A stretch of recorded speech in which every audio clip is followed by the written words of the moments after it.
ഈ പൂക്കൊട്ടയിലേക്ക് കുറച്ച് സിമ്പിളായിട്ടുള്ള പൂക്കൾ സെറ്റ് ചെയ്തെടുക്കാം. അതിന് വേണ്ടിയിട്ട് കമ്പികൾ ഇങ്ങനെ ചെറുതായിട്ട് കട്ട് ചെയ്തെടുക്കുക. ചെറിയ പൂക്കൾ മതി, കാരണം നമ്മുടെ പൂക്കൊട്ട ചെറുതല്ലേ. ഇനി വൈറ്റ് കളർ പേപ്പറും വേറെ കളേഴ്സിലുള്ള പേപ്പറും ഇങ്ങനെ രണ്ട് ഡിഫറെൻറ്റ് രീതിയിൽ കട്ട് ചെയ്തെടുക്കുക. എന്നിട്ട് വൈറ്റ് കളർ പേപ്പർ ആ കമ്പിയിലോട്ട് ഒട്ടിച്ചു കൊടുക്കുക. ആ കളർഫുൾ ആയിട്ടുള്ള പേപ്പറിൽ നിന്ന് ഒരെണ്ണം എടുത്തിട്ട് ഇങ്ങനെ ചെറുതായിട്ട് കട്ട് ചെയ്ത് കൊടുക്കുക. ഇത് കുറച്ച് പണിയാട്ടോ, എന്നാലും സിമ്പിളാണ്.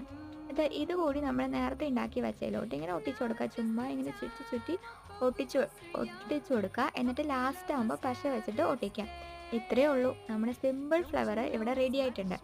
ഇത് ഏറ്റവും സിമ്പിളായിട്ടുള്ള ഫ്ലവറാണ്.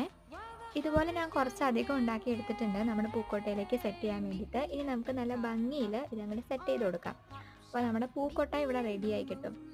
അപ്പോൾ എന്തോ ഒരു കുറവുണ്ടല്ലോ എന്ന് തോന്നിയിട്ട് ഞാൻ കുറച്ച് മുത്തും കൂടി ഒട്ടിച്ചു കൊടുത്തിട്ടുണ്ട്. ഇതാണ് നമ്മുടെ ഫൈനൽ ലുക്ക്. ഇഷ്ടപ്പെട്ടെങ്കിൽ ലൈക്ക് ചെയ്യണേ.